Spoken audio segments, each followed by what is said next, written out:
Welcome to the Awesome Talks Project, an experimental podcast that is completely unscripted and unedited. There's no website, no email address, and there are no social media accounts. It's just me having awesome talks with my friends about stuff that matters and sharing it with the world. Hi, listeners. It is Katie. I just had a couple of announcements that I wanted to make before you get to hear this month's episode.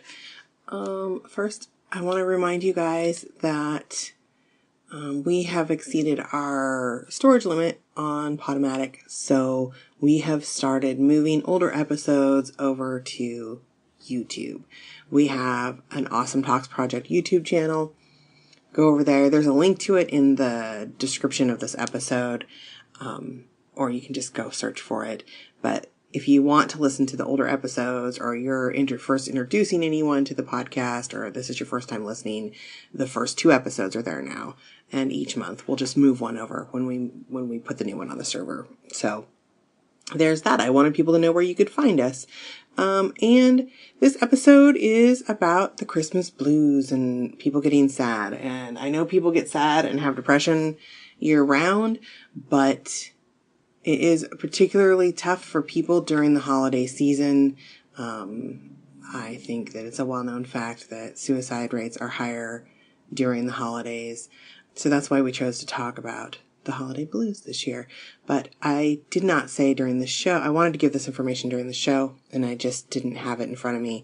So I want you to share the National Suicide Prevention Lifeline number, which is 1-800-273-8255. If you are having trouble and you feel like you don't have anyone to reach out to, or you somehow feel ashamed to reach out to your family or friends, there are volunteers 24/7, 365 that can help you. So please, again, that number is 1-800-273-8255. Reach out. There are people here to help you. Also, a good suggestion for this time of year, not just because it's the holidays, but also because it's winter and it's fucking cold out. Donate to your local food bank, or you can contact your local food bank if you have donations of blankets or clothing or hats. In the Portland area, I'm involved with a charity called the Ribbon Project, where we make handmade hats, scarves, gloves, whatever, blankets, and give them out to, we give them to local charities, distribute them, and then they are given to the people who need them. But just keep in mind that it's a good time of the year. Not only because, we don't want anyone to be alone any time of the year, but it's cold outside and there are people and families who don't have things, which contributes greatly to the blues at any time of the year, but also to the holiday blues. So keep all that in mind, and happy holidays, whatever holiday you celebrate or do not. And I hope you enjoy the show. All right. I think this is recording. So, yay. Here we go. All right. Welcome to, I'm not even counting episodes anymore. Another Awesome Talks Project. Just a reminder, as you all know who listen, and as you guys know, but I want to remind you, I don't edit for content. So if you say something that you don't want the peoples to know, I'm not going to go back. You're not going to fix my blender? Nope. No. There's been one case, and it was the very first episode. I said something really horrible about a family member. Oh. And I was like,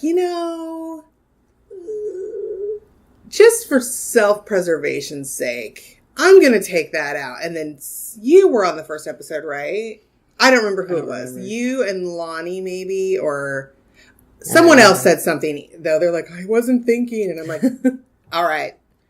This is our first episode. So yeah. Anyway, we don't edit for content was the whole point of that, because I think it takes away from the whole Awesome Talks vibe, if you will. Yeah. So, today I have Ellisade and Casey. Nope. I was going to say Casey first, but you were taking a drink, but then you paused when you were taking a drink. So then I still said Casey when you were taking a drink. She's going to take another drink now. How's your mixture? It's very nice. She overflowed my Keurig Hey, With- nothing got on the with counter. cocoa and coffee. Yeah. If there had been a Bailey's Keurig, I would have popped that one in there. I know. And I was thinking, I don't have whiskey today. So That's okay. my son was like, who was in my whiskey? And I'm like, are you really I saying drank that one to me? shot. I'm like, she shot. drank a shot of your and whiskey. measured it. I didn't put it back where it was. He didn't Oh. notice. He was like, So he was like, my whiskey is moved. he was looking for it because he figured out that if he brings his whiskey in a flask, he is his mother's son. He doesn't have to pay for as much whiskey. Dude, when we went to hockey, I smuggled in about 12 ounces of 94 proof whiskey. Nice. Because a cider and popcorn at the Moda Center is Are like $23. $100. Yes, I know. Yeah. So we split 2 ciders and just made stone fences out of them. Nice. It's like, Luke. The last time we were at a hockey game, we got kicked out Right. because they played Regina, and we made the obvious Ah. rhymes and They whatever don't like we that. heckled the team. There was apparently a family nearby that was not enjoying our. Honestly, when I go to the hockey games and people bring children down in the regular spots, because there are family Yeah. spots at each end. Have you been to a hockey game before? Right? Like, I'm it's- like, it's like, Dave's been like, oh my God, can you not cuss so much? I'm like, It's a hockey What? Have you game. met me? We're at hockey. So if somebody brings their little, whatever impressionable shit, then that's on you, dude. Swearing is my first language, Oh, right? It just works that way. blood of a sailor, mouth the match. Right? Dude, I went to Neoconi High School. We were the Pirates. Nice. Right on. We are not talking about hockey today. We're But that was a little sidebar because that's what we do. I'm going to start the timer, though, as soon as I introduce our topic, which is the holiday blues. Because people get the sads during the holidays. And I think that some people feel ashamed of their sads. And then I think some people feel even sadder because they feel like they're not supposed to have the sads. And it's a thing. And we're going to kind of talk a little bit about it today and how we deal with it and all the stuff about it that we can think of. Mwah. So I'm starting our 1 hour timer. There we go. Boom. So I'm just going to start by saying I fucking love Christmas on a level that is kind of gross. Yeah. Like, I pretty much, if you just renamed October 1st to December 31st, like, hello, thanks, birthday, Oween, miss, something, I don't know, that would be like I have this like 3 months of celebrating because I fucking love it. I love all the holidays. I mean, really, Thanksgiving's just kind of a pause to put food in your face, but it's delicious foods, so, and I do take a moment to feel thankful, but look, I'm not celebrating genocide or any shit like that. So, but I love all the shit. I don't believe in Jesus or God, but I still love the fuck out of Christmas. And my birthday's 4 days before it. And I get super excited. And everybody thinks that I'm this like perpetual ball of cheer. But right now, I'm suffering from a very secret, deep inside holiday sads because I mourn Christmas being over before it's ever started. And I make myself very fucking depressed. Like, as I'm decorating my awesome tree, I'm like, oh man, I'm going to have to take this down in a month. Inside, I'm like sad. Man. It's weird. dude. That's like not about living. I need to learn about, like, my challenge in life is living in the moment, obviously. But I also get the fucking New Year's sads. Like, after New Year's, January is the worst month in the world. I am depressed for the entire month of January. It usually takes me January and a half to get out of my post-Christmas, New Year's, what have I done with my life funk. So that is how the holiday sads fuck up my awesome Christmas jam every year. Damn. So I would just want to hear a little bit about each of your holiday sads, and then we'll talk about maybe the way sads have ruined something, or why we think we get the sads and how we deal with the sads. Excuse me. Delicate. Totally. You want to go next? Okay, I can go next. I'm still waking up. That's fair. My my shit around the holidays is mostly seasonal affective disorder. I'm pretty sure.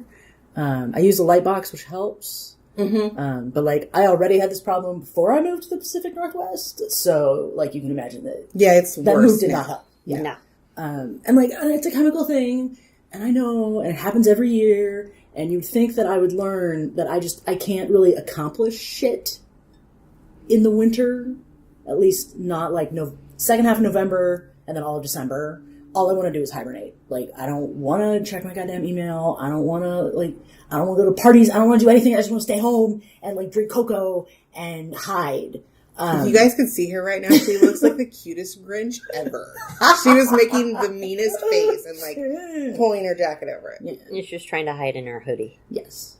which matches her hair, which is always good. Thank you.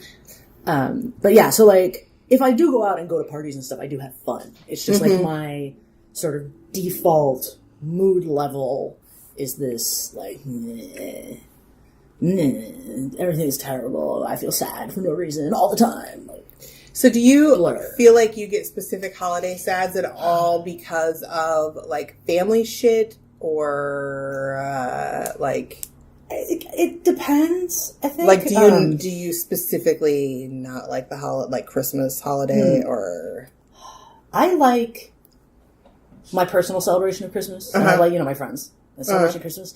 I cannot fucking stand the commercial celebration of Christmas. Where it's like, it's not even Halloween yet, and there's already Christmas shit at Safeway. Oh yeah, no, that needs to That makes me really mad. Yeah. I do get a little resentful about that. That is But infuriating. they're starting to put out Halloween stuff in August. That's true. Yeah, And I'm they're totally putting that out. behind that. Like that I'm into totally that. down with. Right? Yeah. So- I'm good with that. I'm trying to. Well, the way I'm trying I to work try to through like my reconcile that with myself. I mean, I do feel like Christmas stuff in October is a little soon, but then, like you pointed out, they do have Halloween stuff in August, and a lot of people want to get that shit ahead of time because in the holiday season you're too busy. Yeah. You don't have time for that. Well, shit. shit, you don't want to go near a store because you might hear the little drummer boy and lose the challenge. Okay, I don't know what the challenge is, but The challenge is to not hear the song. that is my least favorite. This is the only Christmas carol I fucking hate. I don't care if my beloved David Bowie's singing it. I don't fucking care if Bing Crosby's singing it. I want to go like on a homicidal rage when I hear that song, and I'm pretty sure it has something to do with a Christmas pageant trauma wherein we had to sing that song as children. Oh god, it's a horrific Like song. it's It's really terrible, boring and it's and boring, and it's a dirge. and it has like a it's a dirge, it's a dirge. which kind of reminds me of turd. It's fair. Yeah. It's a sad. It has a. It's not. It's not in an a depressing uplifting key. tune. No.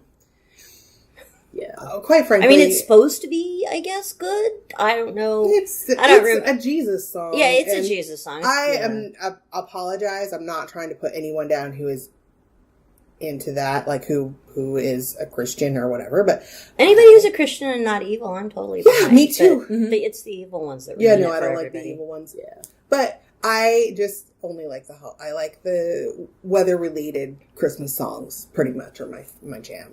That makes sense. Like seasons. Yeah.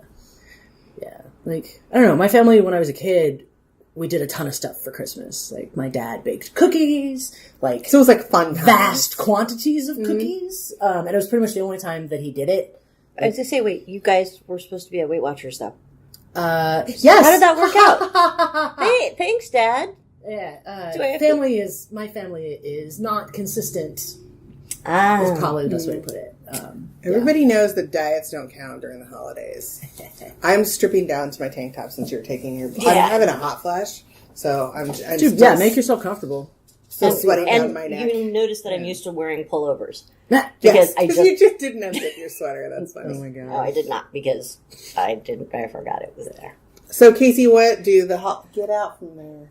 What do the holiday blues look like for you? Like, Well, there is probably some history of the family thing kind of being depressing because, when you're little and you're an only child, Christmas is made of win.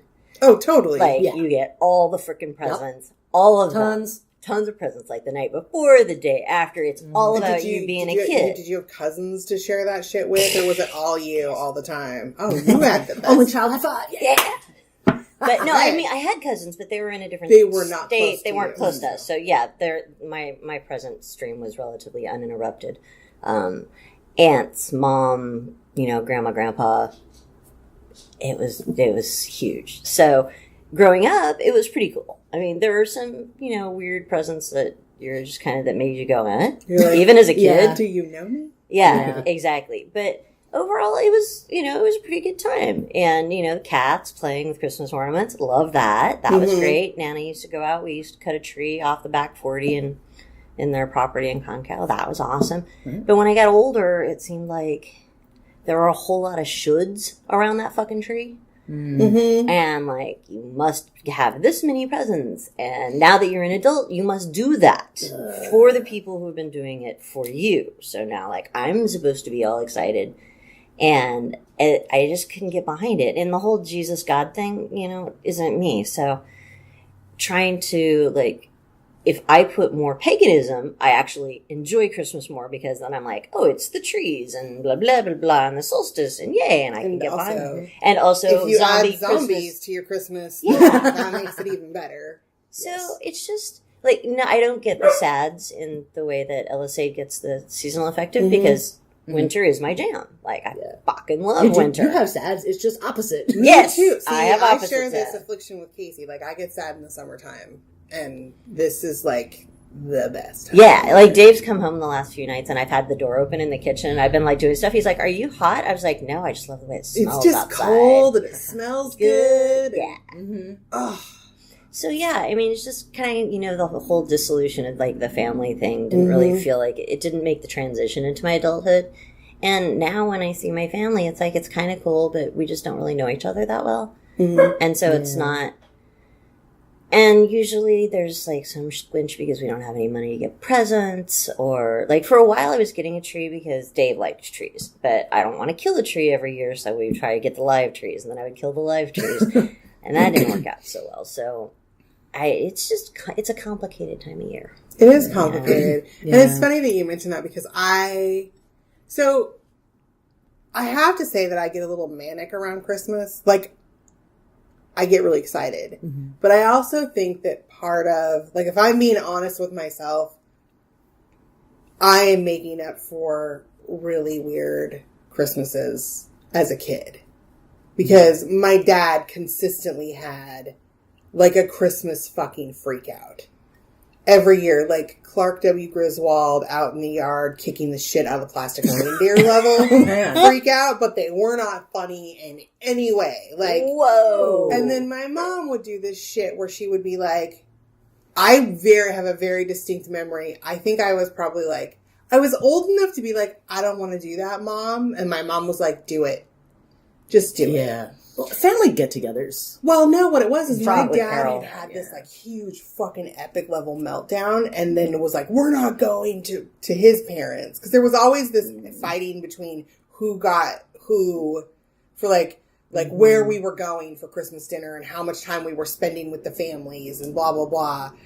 And so my mom made me go upstairs and tell my dad Merry Christmas in this, like, passive aggressive. I was being passive aggressive she was being passive aggressive through me. You at him after a meltdown. And then Oh my and God. it just infuriated him again. Well, yeah. And he came down the stairs, like, I was probably like 12. Okay, so old enough to know some To shit be was like, bad. this is bullshit. But so I just knew every year that my grandma, who lived next door to us, was going to get pissed off because we were going to spend too much time, however much time that was, at my other grandma's house. And my cousins and everybody were going to be bummed out because at my other grandma's house, they would have to wait for us to open presents and stuff to show up. So it was this big fucking thing. And also I had to go to church at Christmas, and I was forced to do, like, because once upon a time I had a very angelic, lovely little singing voice, years of smoking and screaming at concerts and whatever have kind of ended that part of my life. But I always did the Christmas pageants, which I fucking hated doing. Like, I would have to go up and wear a goddamn angel costume and sing about fucking angels on clouds and shit. I just hated it because I I don't know if you know this about me, but I have stage fright. I always have. I have a really difficult time going on stage. And so it would just, like, which was weird because I was a theater/choir geek in high school. That's not weird to me, dude. But yeah. But yeah, so that makes sense. I think that my weird manic struggle to continually be fair with the amount of time that we spend with people, and because my ex and I, we have a son, we share together, so we call Christmas drive-smas around here, because and even before I still tried to divide time evenly. So we would drive to the coast. This is what we do. This is what we will do. Christmas Eve morning, we will wake up. We will drive to my mother's house. We will stay the night and celebrate Christmas Eve and my brother's birthday, because my brother's birthday is on Christmas. And then we will get up. Stop it. My dog just stuck his nose in my butt. Then we'll get up Christmas morning and we'll drive back to Portland so that my son can then go spend holiday time with his dad and his dad's family. And then we will pack up the car as soon as my son leaves here. And we will drive to Albany, which is an hour in the other hour and 15 minutes in the other direction. And we will spend Christmas with my husband's family and stay the night. And then we will come back here. Wow. That has been Christmas for 21 years. Damn. For me. You're those people stuck in the traffic I always hear about. Yeah. So, but I always make the best of it. Because I kind of have a perpetual positive attitude shit. But also, I wanted Christmas. I think I really overcompensated in trying to make my son's Christmases awesome. Because my Christmases were always so stressful. That makes sense. So, like, the saving grace of my Christmas every year was my Grandpa Simmons sneaking out in the kerfuffle of Christmas and calling Christmas Eve and calling us from his house and pretending to be Santa Claus. Oh, And we would all get to talk to him on the phone, and it was the best fucking thing ever. cute. Which makes me get the sads because I miss my grandpa. But that was, like, the best thing about Christmas. But honestly, I don't know why I love Christmas so much, because it was a fucking shit show of epic and emotionally traumatizing proportions always when I was a kid. Yeah, I don't know. Like, my experience with Christmas has definitely improved in the last couple of years, but, like, it's just a logistical... Like, there's so many... Well, like you're saying, right? There's so many shoulds. Like, I should do Christmas cards. Well, where do I draw the line? I'm like, who am I sending Christmas cards to? Like, I had one year where my Christmas card list was almost 30 people. I do that, and then you can't fucking do that. No, you can't. And see, also, I just want to hibernate. I don't want to do things. Right. Like, so I gotta do Christmas cards, and really, we should get proper photos, and, like, I should take some time and write, like, a proper newsletter and go in the group, blah, blah, blah, blah, blah. Like, Fuck all huge. that. Yeah. And, of course, and then when I was married, we had the same, like, spend time with his family, spend time with my family, like, how do we balance that? And, like, my mom was seriously not down with the fact that we were spending time somewhere else on holidays, like, ever, even though, like, your kid gets married, that's what happens. Yeah. Like, come on, Ma. Yeah. See, also family not super consistent or sensible all the time. So, and like, in high school and college age, it was a time that, like, we would go down to LA, and, like, my mom's family was down in LA, so, like, her mom and stepdad and her younger sister and sister's husband were both in LA, and that could be challenging because my mom's family is full of very strong personalities, and especially as I got older and stopped being oblivious to it and was like, this feels really weird and awkward, and I'm trying to make conversation with my grandmother who does not understand me at all. Like, this is... Yeah. No, thank you. So, yeah, certainly moving up here is the best thing I could have done for my relationship with my family, because I just don't see them. And then when you do see them, everybody's you're, like, happy to see them. Yeah. And then you leave before the shit show starts. Yeah, like, I leave before the honeymoon period wears off. Yes. That's one thing that you mentioned, too, the present thing. And the pressure of the shoulds. Yeah, I can get really bad about that. Until last year, I kind of had this, like, freak out. Like, I had a little bit of a breakdown about present shit, because I realized it wasn't my shit. Every year I would be like, well, my brothers don't like this and they don't like that. And I would be very concerned about getting the right thing. And I was having this conversation with my mom, and it hit me all of a sudden that wasn't my anxiety I was having. That was my mom's anxiety I was having. And now I'm just like, oh. That's awesome. Like, I don't fucking care now. Like, my brothers, if they don't like what I get them, they can suck eggs. Like, and actually, we kind of cured this because my brothers and I just kind of overrode my mom and instituted a name draw from now on. Because that's what we do with my husband's family. We just draw names. Right. And we have a price limit. And then, and my brother, I was drunk on Thanksgiving and they FaceTimed me because they did the name drawing at my family Thanksgiving because we were with my husband's Thanksgiving. And my youngest brother's like, we're all grown-ups. Let's just be real and because my one brother wants a minimum price. Like, you can't spend less than this amount or more than this amount. My brother's like, let's do like a $75 minimum. And I'm like, no, I'm not buying you something that's $75. Yeah, at a point, especially right now, Yeah. things are looking really weird. My brothers have jobs that they make really good money at. Right. We're a single income household. Like, my husband supports us on being a barber. Barbers don't make that much money. I get like a measly disability check. That's it. So I was like, no, but I was drunk and I'm like, look, you need to fucking stop with all that. That is not fucking happening. And my sister-in-law is sitting in the chair going, did he just say a $75 minimum?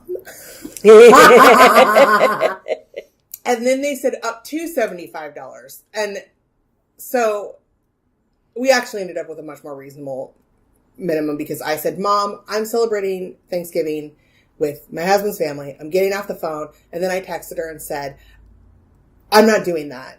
That's not fair. So figure it the fuck out. Yeah. But know that if you make a $75 minimum, I am not spending $75 on anything for anyone. So, hey, Doodah, come here and stop with that.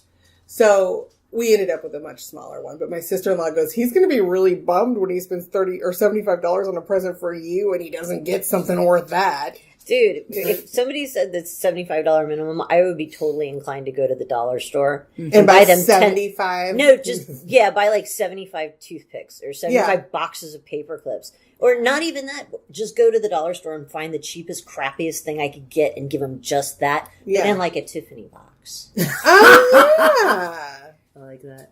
That's not cool. You're not supposed to it's a gift. You're not supposed to be keeping score. No, or it's not like a financial challenge. No. And the thing about gift giving is that I love gift giving as much as I love getting presents. And I really put thought into the things that I give people. Like, I want to give somebody something that makes them feel awesome. And I don't think that there's a price tag on that. Mm-mm. Like, if I see something that I do a lot of handmade, I make gifts sometimes. But my brother's not down with the art gifts. Yeah. With the exception of the alien lamp I made him for his birthday. But other than that, he just doesn't like that kind of shit. So, I some people appreciate handmade gifts. Some people think that you're being cheap. Which is such bullshit because handmade gifts take twice as long as something you can just trot down to the store and buy. Well, and I'm not to say that other people are, but I'm not making crappy handmade gifts. I'm making art pieces, or I'm making like Afghans, or oh shit, my son's home. That scared the crap out of me. I'm like, what the fuck is that? All right. Okay. Anyway, sorry about that. So yeah, but I just, my whole point in doing that present thing was that as soon as I stepped back and realized, oh, this is not my anxiety at all. This is my mom wanting everybody to be happy at Christmas.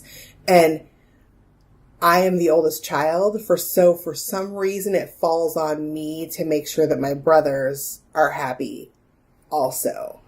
Mm-hmm. And I've been through enough therapy in recent years that I am okay with that not being my job. Right on. Yeah. So I think that is definitely a lesson that people can take from this conversation which is you're not responsible for other people's happiness. No. I think happiness is a choice that people make. And if my brother is going to come into Christmas already with a chip on his shoulder thinking that he's going to get gypped because he spent more money than somebody else, it is his decision to be unhappy about Christmas. Not mine. Yeah. I don't know. It just seems like there's so much to do in such a short period of time. Especially because for us, it goes Dave's birthday.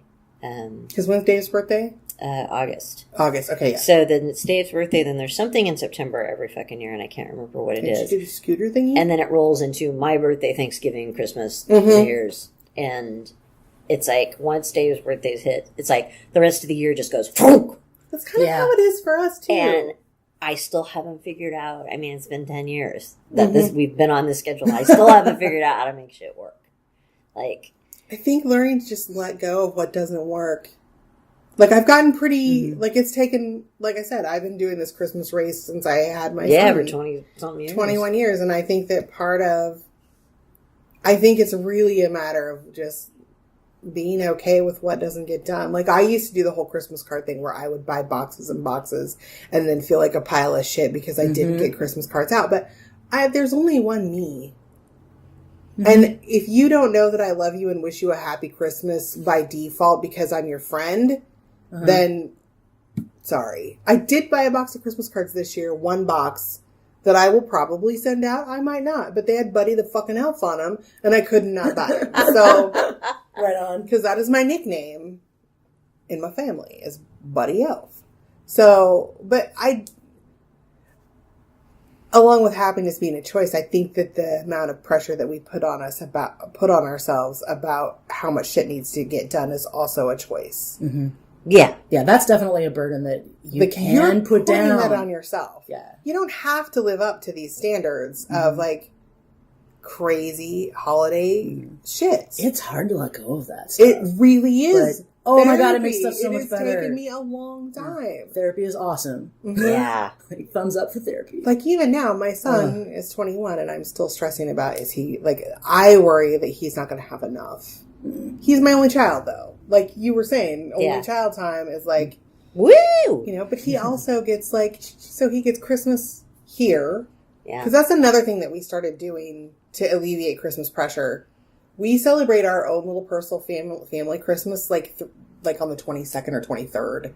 Like, whatever day we all have that we can meet up, we order pizza, we watch movies, and we open our own family gifts. So we don't have to, because we used to load all of our presents and go to the coast and open them down there and then bring them all back. Because I didn't want to leave presents under the tree while we were out of town, because that's just asking for some asshole to come steal your presents. Yeah. So, but I just decided that last year. Last year is the first year we did that. I'm like, you know what? Or maybe it was the year before last.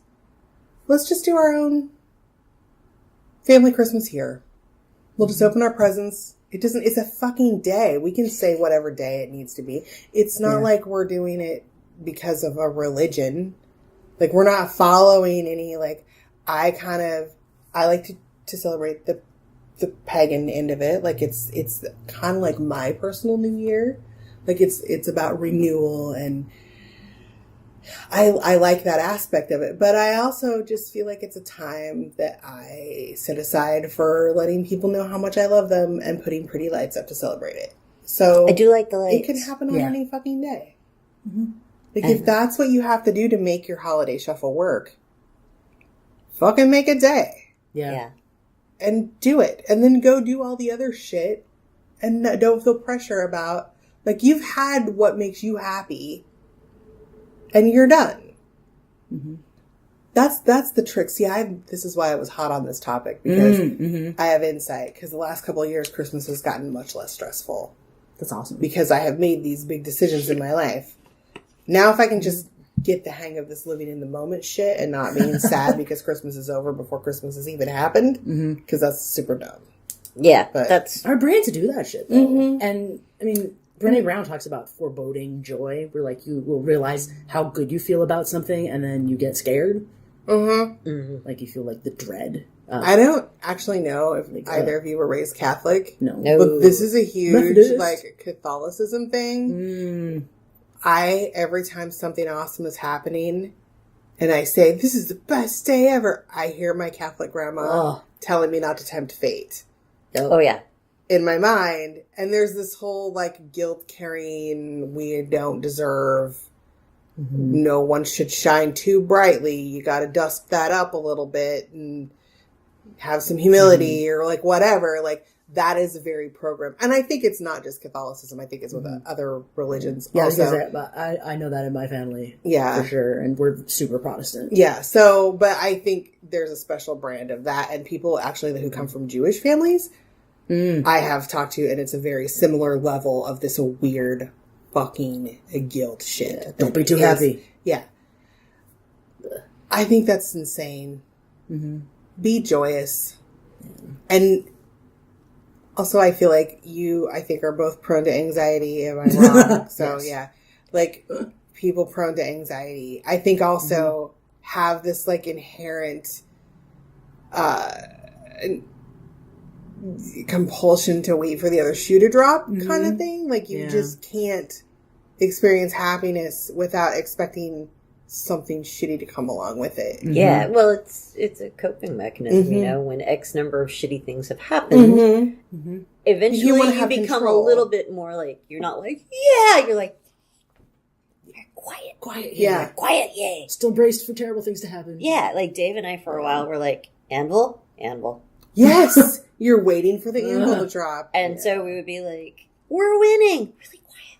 For those of you who listen who are young enough that did not grow up on Bugs Bunny reruns, it was Wile E. Coyote, and what also happened on Roadrunner and Anvils are just Elmer always Fudd, dropping out of the sky. some of those older a lot of the older cartoons. I That think was just even a trope. Tom and Jerry. Yeah. Yeah. It was just a thing. Yeah. An anvil would just, you'd be skipping along, having a great day, and then boom, anvil drop on your head. Or like the big, like 10-ton weight. Yes, like I was the in, ring yeah, on top. That says 10. yes. But yeah, it was, I mean, it got really hard for us to try and be even optimistic. Mm-hmm. And then, so after, you know, things have been not shitty for a little while, then you become cautiously optimistic. Mm-hmm. And, you know, and you got, it's a really hard thing to unlearn. No, it is. Yeah. It is. One of my worst Christmases ever was one of my best Christmases ever. Like, it was very strange. The year that I got sick with Ramsay Hunt syndrome, I was very ill. We were going through my savings to keep afloat, and I wasn't able to work, and I hadn't been able to even try to go back to work. This is when I worked at Planned Parenthood, and I didn't have any money for Christmas, let alone for bills. So that was the year we got Doodah, our dog, because our friend let us make payments. She paid for him and let us make payments to her. You bought him? Well, yeah, because we paid $200 for him. It paid for his first series of shots and all that shit. Was he a rescue or just a... He was an accident from a breeder. Like, she wasn't like they were retiring their cockapoo, their female cockapoo from breeding, but someone gave them a pug. And before they got her spayed, oops. He's a pugapoo? He's a cockapugapoo. That's what we call him. That's why he's got the jacked up grill, because he's got pug teeth. I thought he just had a His hilariously brothers, cute face. The other puppies in his litter are not cute at all. Like the other dogs, you go, ugh.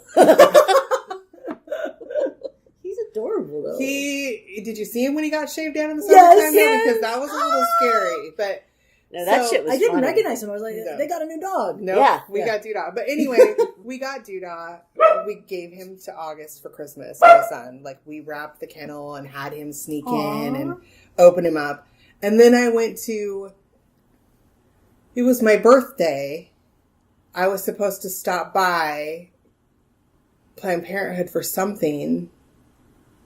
And I think I was going to try to go to work that day. Like, they were kind of trying to let me get back in there, but I just felt horrible. But my boss was like, you have to come in and at least stop by. And I'm like, okay, are they going to fire me? Like, what? They had all gone together and bought me gift cards. Aww. So they gave me like between everybody that I worked with, like a $400 Fred Meyer gift card and a $100 Nice. Target gift card. Dang. So That's not only did awesome. we get to grocery shop, I got to buy Christmas presents for my son. Yeah. And it ended up being, and then that was I think, I might be melding years, but that could have been also the year that it was Snowpocalypse. Do you remember that? Or did you guys live? How long have you lived here? We've only been through 2 snowpocalypses since we've moved here. Like, it was horrible. Like, it was where we lived. We lived at the top of a hill. Yeah, so you were stuck. We were stuck there. We couldn't, it was for the first time in my adult life, I didn't go home for Christmas because we couldn't leave. And I cooked a roast. We had our little Christmas at our house. We built a giant fucking snowman. And it was what started out as like this Christmas that I was so stressed about and crying and so sad that I wasn't going to have enough for my son and I wasn't going to be able to do this and I was not going to be able to do that, turned out being like amazing. And it was great. And I just let it be great. He's in the shower. Oh, okay. I'm like, it's raining? It's not raining. No. I can see outside. I forgot he was at home. Because he sneaks in after, like, he comes home after dark. So, after I've already been in bed. Yeah. So, anyway, I don't know, but I think that I was so sick at that point that I just, honestly, awesome things happened for me, but I also was so sick that I was just not able to do the weird internal fight of waiting for the anvil to fall. Yeah. Or but this happened, but that happened. What if this happens? Because the what ifs are fucking, I hate that shit. Yeah. Doing that to myself. Yeah. Yeah, I do that, like, making plans for everything. Like, my brain is constantly like, this might happen. Okay, if this happens, then I will blah, blah, blah. Yeah. Yeah. Yeah. And you make it takes yourself up so much- crazy. Yeah, and it takes up so much mental bandwidth. Like, so a crisis can be really clarifying in a way. Totally. Because you suddenly don't have, lets you, like, Oh, get no. out of the standard. Yeah. Totally. I mean, it still sucks. Like, don't get me wrong, No, I crises are- know, but yeah, like, that's like a hidden nice thing. no, it is a hidden nice thing. And I know a lot of my friends that don't like the holidays because they don't have family. And I kind of want to take a minute to address that because I think that people that don't like the holidays and feel depressed around the holidays feel shame about telling people and reaching out. Yeah, well, yeah, you're supposed to And be I happy. think that you should. Yeah. You're required to be happy. I think it's important to reach out. But also, I think it's important as a person, just a personing on the planet, when you notice, hey, you seem a little down, reach out to that person. Because there is a lot of shame with not liking the holidays, and not everybody does, and some people don't like them for, like, epically crushing, sad reasons. Totally. Like, they're really literally all alone. Or their family was horribly abusive. Or they got fucking beat within an inch of their life every Christmas. Like, I mean, I've had some ass beaten. My ass saw the belt more than one Christmas as a child. Like, I think it's very important for us to, like, for everybody to just kind of, year round, you should be doing this for your fellow man. But especially around the holidays, to just reach out to people and say, hey, how are you doing? Check in. Do you want to come to my house and have some fucking cocoa? That would be great. I would love to see you. Do you want to come with us for our family, like, meal? Yeah. Come have dinner with us. Like, don't let your people be alone. Now, the Scooter Kids do a pretty good orphan thing. Yeah. Like, Anthony's always having parties at his house, and Awesome. if he's not, somebody else is. Like, there's, Yeah. like on Christmas Day this year, we're all going to Karina's house. Yeah. Down in I think Milwaukee, and we're just Karina's gonna hang a good out. example of Yeah, she's historically had a she gets really pretty shitty. bummed out from what I'm just Yeah, getting she's to know her, yeah. but she's pretty vocal about the fact that she gets really depressed because her family's not super perfect. Like, Yeah, she has some problems with that, and so yay, we were like, hey, let's just do, because she's got that awesome house for. oh my gosh, for- she's got the cutest fucking house ever. that house is amazing. and it's It great is. for parties. Exactly, it's got the perfect layout for like Mm-hmm. some people, because you can hang out in the dining room and the living room kind of simultaneously, and there aren't any Or walls. you can be like hovering in the kitchen. Yeah, or, like, so whatever. I'm like, shit, let's just do Christmas Day at your house, because usually we just lay around, and I think Dave watches football or something. There's never any hockey on the regular sports holidays. balls, barf. I had some guy trying to explain basketball to me and why basketball was so awesome. I was like, run, shoot, run, shoot, run, shoot, run, shoot. Yeah. And he's like, no, you have to get the stories. And I was like, I don't care. no. Sports are not a thing for me. Like, I do enjoy watching hockey live. I also really enjoy lacrosse live because it is of equal level of violence. Live is a as different, hockey. like... Yeah. Yeah, but that's I don't different like watching experience. any of it. I like hockey. I will watch hockey on TV. But the Olympics are pretty much the exception to my Sports. to the sports. Yeah. 'Cause- Well, the Olympics is its own. yeah, it's Its own thing. awesome. But Um, we should make up a holiday sport. I don't know what it would be, but don't know we either. should make something up. Would have to involve a Red Ryder BB gun. Just cause. just because. But yeah, I do feel like reaching out to your friends and loved ones during this time of the year is pretty important. And checking in with people. I'm trying to think. It was Javi who used to do the Great Ducking Out. Yeah. And that was the week of Thanksgiving because for a lot of people, like, if you're highly sensitive, the crowds around Yeah, Thanksgiving that's a and thing. Christmas can be really, really overwhelming. And so she would do this, like, it was a week-long retreat where you just hid. Mhm. Like- yeah, you could tell your family, like, oh, I've got a conference. Yeah, you're like, I got a conference, I got to go to this thing. And it would be, it was at this yoga studio, and you just sat around and drank tea and ate pretzels and journaled or listened to music or took a nap, built a blanket fort, whatever. And Blanket forts are rad. I love blanket forts. And it was it was nice because it took away, like, when I was living in San Francisco, everything was just like, go, go, go, go, all the fucking time, go! You know what? I And- love San Francisco and visiting there, but it always... It's- I'm fucking exhausted. I can't, I don't have When I stamina leave, for it anymore. Everybody runs at 11% in the Bay Area. Like 1100%. Yeah. Like, they're turned all the way up to 11. Yes. Yes. That's Thank it. I got it. Um, I got it. Oh, but also, and totally recently, I had a stroke right between Christmas and New Year's. I've been in the emergency room in the last 10 years, twice on Thanksgiving, once between Christmas and New Year's, and I have spent I have watched the ball drop from a hospital bed. So, not a whole lot of reason to celebrate. No. You know, when you get a shitstorm of crap that happens while it's already a difficult season, it's better to just check out. That's kind of what we do for your New Year's party, not last 2 years year, ago. but the year before was the first time Kurt and I went out for New Year's in almost our entire relationship. Because I find New Year's very depressing. I go into this, like I was saying at the top of the show, I get very depressed. I get into this whole where you're recounting all the shit that you didn't accomplish, that you wanted to accomplish, or that you should have accomplished. And it's a struggle for me. And then the letdown of, like, you know, everybody's having parties, the decorations are awesome, everything's bright and shiny and pretty, and then January just sucks.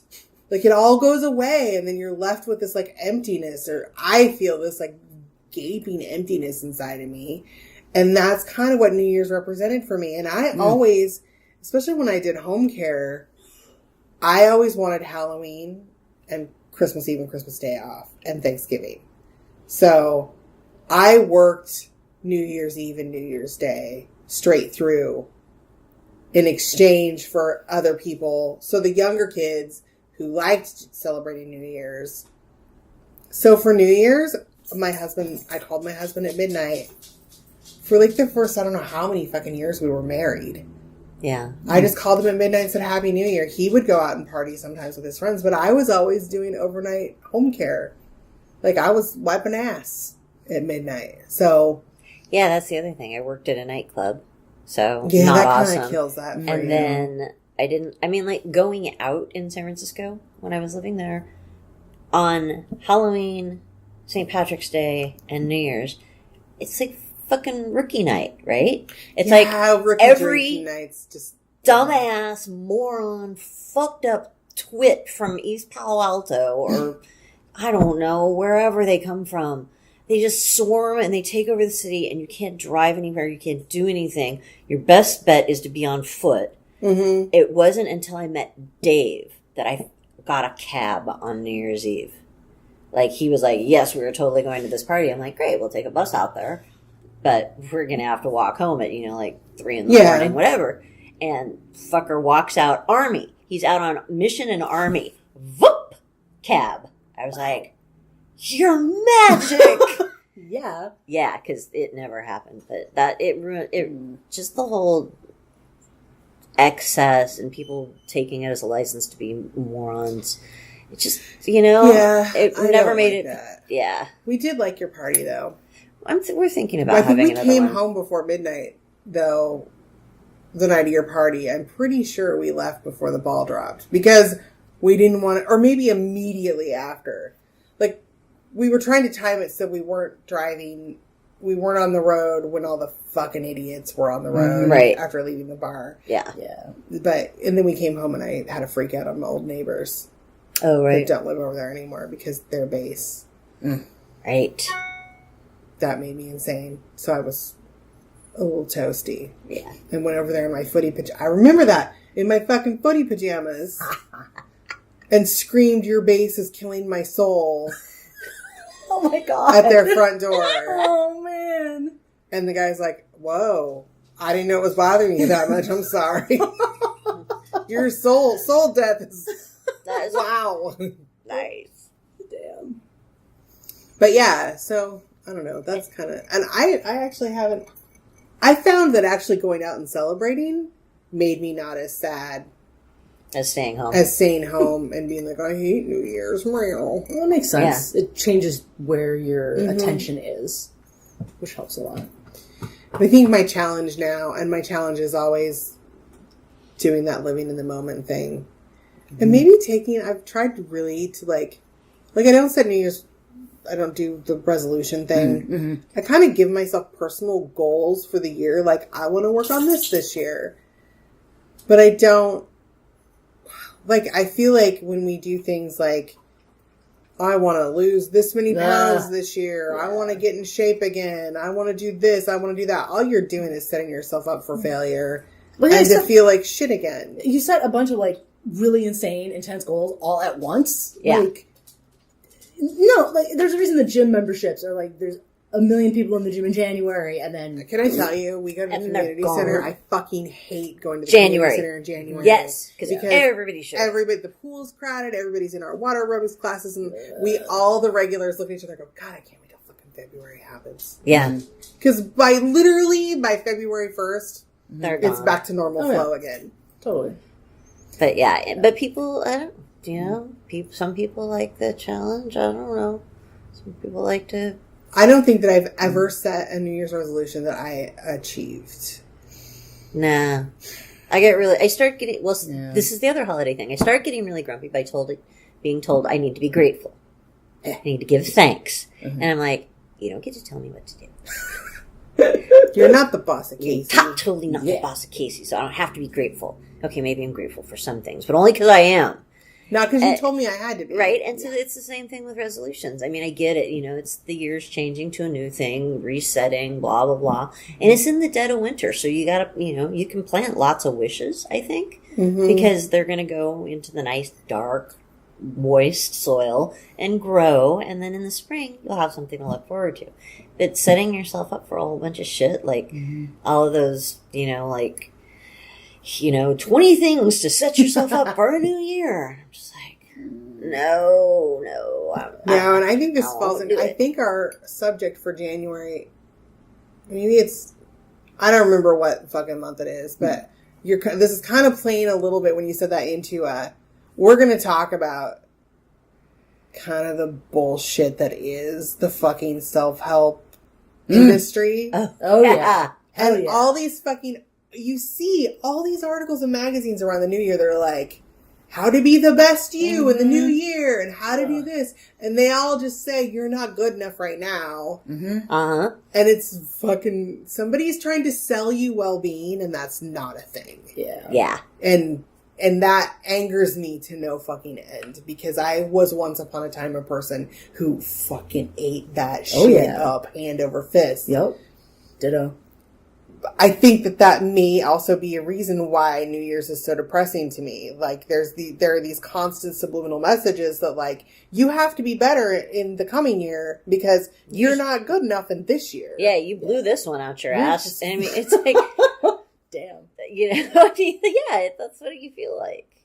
You know? And really, just if you're successful being you, you're doing good. Yeah, you're great. I think right now the signing up for things or getting points for things, you know, like I totally put on pants today. Yeah. Oh, I give myself points for pants. Dude, like in Habitisha, it's literally like, did I get up before 10:30? Did I take a shower, eat breakfast? You know, like I have. that's Oh, dude, totally. That's my daily brushing my piss. teeth and flossing and remembering to use moisturizer on my face. Like, yeah, because you got to take the also I points have where you things like freaking remembering to scoop the cat litter box, because I hate doing that, and I will forget to scoop the cat litter box. can. Oh yeah, Because, Totally. you know, dishes. I mean, well, you saw my sink. I just am like, fuck it. Throwing dishes in there. I am going to do my dishes before my in-laws get here today, though, because, ew. They'll judge. Nah. Nah. I'll judge myself for not having clean dishes when my in-laws are here. Are we I getting don't close? think that they care. They don't think they care. Yeah, we got about 10 minutes left, so we should probably kind of start making points about Okay, so coping mechanisms and things that we do to get through. Yeah.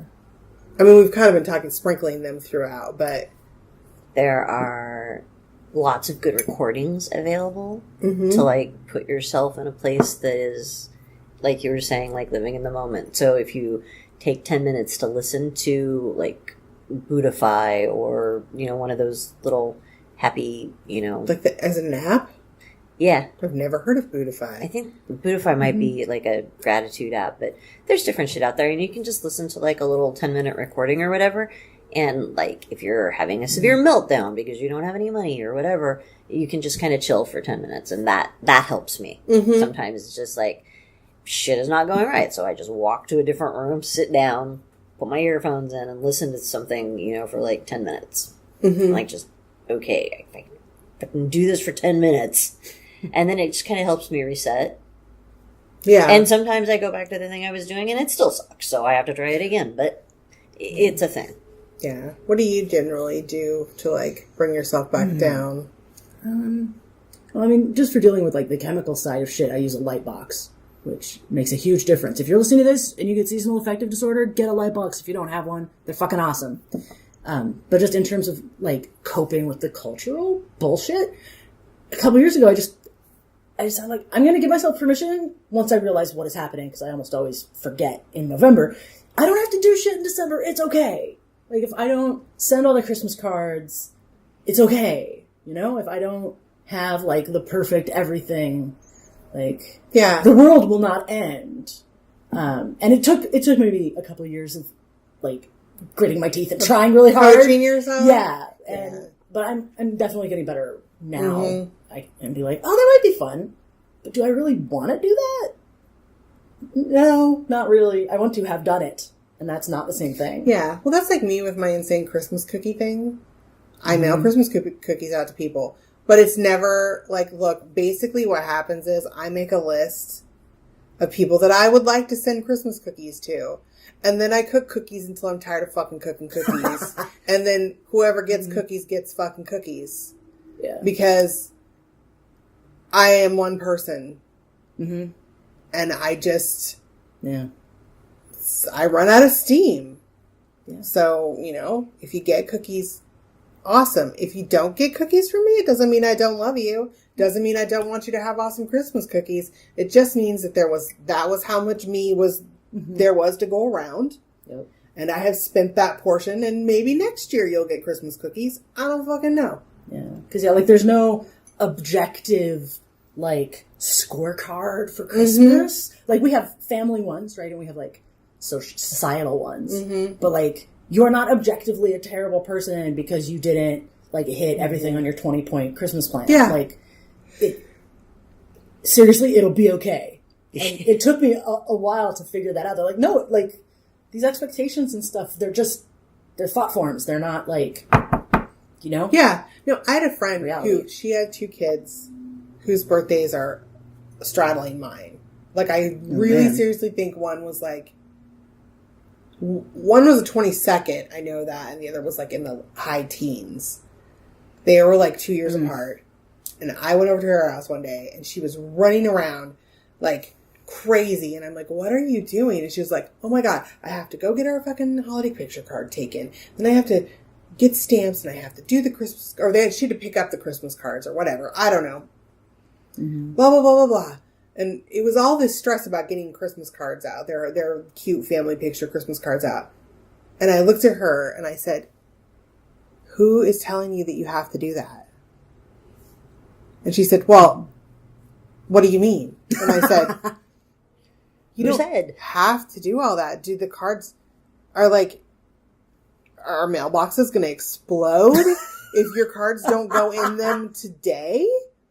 Like, can you space this out? Like, you're frantic. You invited me over to hang out with you, and you're so not present. Like, you're freaking the fuck out. Can you, like, pick up stamps when you go to the grocery store tonight? And then, like, grab the cards on the way home and then spend your evening filling them out casually after dinner when your kids are in bed and you don't have company? And then maybe half of them go in the mail tomorrow and half of them go in the mail the next day. Like, when you're on your way to work, just do the drive-by box and poke them in. And she goes, oh. It's like I released her from her to-do list. Nice. And she was like, Right on. you're right. Look, my obsessive compulsive, just one of my compulsions is list making. And I will make lists about lists. And I will make, like, lists in outline form with, like, subcategories and sub-subcategories.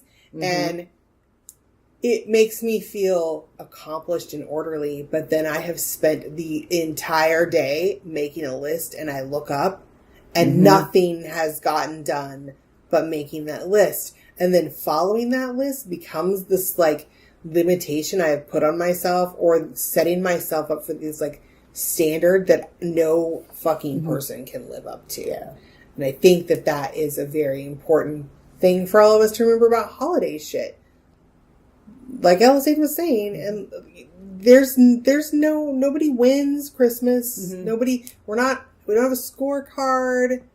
There's no judges, like, There's holding up, like, 8.2 or whatever. Like, and if you have people in your life that are that way, know that that's their misery. That's like the whole, when I realized last year that it was my mom's anxiety about my brothers and everybody being happy for Christmas, and she was then shifting that onto me. And I was like, oh, wait a minute. I don't have to worry about this. Like, this isn't my deal. If my mom wants to spend Christmas super stressed out and anxious because she is so worried about, and it comes from a place of love. Like, it doesn't come from this, like, she's not having judgments and expectations. It comes from a place of love and wanting everyone to be happy. My mother is a perpetual people pleaser. Like, I don't have to participate in that, though. I don't have to be that person. The only people I have to please is me. Like, and if I'm happy, then everybody else in my house is happy because I'm not a fucking crazy Christmas bitch. Like, take a breath. And I think when you are feeling anxious and stressed out about Christmas, it's important to step out of that for a minute. Do like Casey said, maybe you should boot an app, something. But also, do a little mental check, like, okay, do I own this? Like, do I need to own this? Do I need to hold on to this? Is the world going to fall apart if someone gets their Christmas card a day later than I initially planned for them to? No, it's fine. Is it going to be horrible if so-and-so relative that I actually never fucking hear from doesn't get my fucking Christmas card? Are people going to be mad at me because they don't get Christmas cookies? Like, if you have people in your life who are going to be angry with you about that, then maybe you should, like, reconsider who's in your life. Reconsider that friendship or that relationship. Like, I just honestly want my friends and family to be happy and have fun and have a good time. So I'm kind of like changing. Christmas has changed for me so much in the last few years. Just from forcing myself to step back and think about these things. Sure. Right on. And I know it sounds stressful and hard to make those changes, and they're not easy, but actually making a conscious effort to stop for a few minutes and think about those things literally changes your brain. Mm-hmm. It makes your brain different. Neuroplasticity. Yep. And important. Over time, you don't have to try to do that. Mm-hmm. You just realize, oh, I'm doing something different and it feels good. Yeah. So. And if you're lonely, reach out. Reach out. Mm-hmm. Reach out. There's always somebody out there somewhere. I think it's okay even to if say, it's on fucking hey, Facebook, just go somewhere. Yeah. And I think it's okay to say, hey, the holidays bum me out and I feel alone. Mm-hmm. Nobody wants you to feel alone on the holidays. Yeah. Nobody ever wants you to feel alone. Nobody wants you your to feel friends alone, care. period. But if you're hurting during the holidays, tell people. And if you suspect that one of your friends is hurting, reach out. Mm-hmm. Just reach out. And even if you don't feel comfortable saying, hey, what's going on, just let them know you love them. Mm-hmm. So maybe carve out a little time. Invite them over for coffee or meet up for coffee or something. It doesn't have to be about the holidays. Yeah. It can just be about giving them your time and yourself. And it doesn't have to be like a dress up freaking cocktail party. No, Just go out for tea. Yeah. Or, whatever. Well, shit, if you, like, sit across from somebody and say, oh, man, like, I love Christmas, but blah, like, this thing is hard. I'm having trouble with, like, because I'm sure some of the people listening to this are, like, probably amazing, perfect, wonder people. But I'm sure most of us have trouble at Christmas. Nobody right? is the amazing, perfect, wonder person. Yeah. That's just kind of the grass is always greener situation. Like, like it's easy to look at Martha Stewart and Not think, really. oh my God. No, it's really not. But it's easy to look at people, like the dynamos that do it all. Yeah. And think, oh my God, they have it so together. They don't. No. Something No, they don't. somewhere is not getting attention for what they're doing. And not to say that those people are, I think, do what fucking gives you joy. Yeah. Like, do what makes you happy. It took me 3 days to get my goddamn Christmas village up. But I like my Christmas village because it's full of fucking zombies and it pisses my mom off. So, juvenile, yes. But awesome. But awesome. I spend 3 days doing that, not because I think I have to, or because people expect it of me. But because you like it. I fucking like it. It makes me smile every morning when I get up and I see my fucking zombie baby Jesus and my zombie nativity scene. I kind of high-five myself a little bit. I'm like, as you should. It's an epic If zombie. it makes you happy, though. If it makes you happy, it doesn't hurt anybody else. Fucking do I it. have a Sheryl Crow song stuck in my head. Friends don't let friends do Sheryl Crow. I know. But anyway. Boom. Look at that. More. And there we are. I think the most important thing is to be, I say this at the end of, I think it's becoming a thing. Be kind to yourself. Mm-hmm. Be nice to you. Give yourself a hug. And happy fucking holidays, yo.